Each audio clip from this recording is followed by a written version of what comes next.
We are about to celebrate the 20th anniversary of the foundation of our non-racial constitutional democracy. 27 April is not only the 20th anniversary of our first inclusive non-racial democratic election, it is also the date on which our first non-racial and fully democratic constitution came into effect. Most importantly, it is the date on which all South Africans were endowed with fundamental human rights, including the rights to dignity, equality, and non-racialism. 27 April signified a fundamental break from the past. Under the old dispensation, Parliament could and did make any law it pleased. The courts were obliged to apply the laws that Parliament passed and had very limited judicial space in which to operate.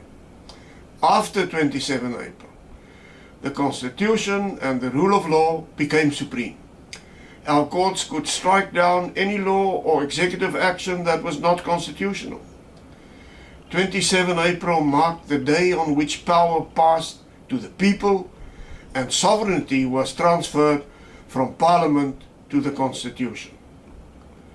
27 April did not constitute the victory of some South Africans over others. It was a glorious victory for all of us. On 27 April, all of us, whatever our race, enjoyed far greater rights and freedoms than any of us had previously enjoyed before. It was our proudest moment as South Africans, regardless of our race, our gender, or our background. To the astonishment of the whole world, we had succeeded in overcoming centuries of bitterness, conflict, repression, and division to reach an historic agreement on the future of our country. It was a very difficult process. All sides had to make painful compromises. The negotiations were often marred by violence and suspicion. But in the end, we overcame these divisions. And on 27 April, we joined millions of our fellow South Africans in the patient queues that led to the ballot box and to our brave new future. Since then, our new constitutional democracy has served us well. We have resumed our place as a respected member of the international community. Our economy is now 3 times larger than it was in 1994. We have built more than 3.5 million new houses and have provided electricity, water, and sanitation services to the vast majority of our people. We have significantly reduced poverty, inter alia through the provision of social grants to more than 16 million South Africans. Almost 1 million of our young people are studying at university. We have seen the emergence of a vigorous and self-confident black middle class. We have broken down walls of prejudice and discrimination and have integrated our schools and social facilities with goodwill and with success. Many aspects of our society have transformed out of all recognition. There were moments such as the FIFA World Cup when we showed the world and ourselves what wonders we could achieve when we worked together as South Africans. Most importantly, for 20 years, millions of South Africans have been able to lead their lives and pursue their dreams in conditions of relative peace, personal dignity, and harmony. This would not have been the case had we not succeeded in reaching the agreements that led to the establishment of our new society 20 years ago. It was our 1993 and 1996 constitutions that laid at the foundation for all these successes. Unfortunately, some of these foundations are now in danger of being eroded. Some South Africans accord higher priority to their political ideologies than they do to the Constitution. Public institutions, government departments, parastatals, the SABC, the security services and the National Prosecuting Authority have been commandeered to promote partisan political objectives. People are appointed to key posts, not because of their qualifications, experience and impartiality, as required by the Constitution, but because of their political connections. As a result, we are failing to provide effective essential services to millions of our people.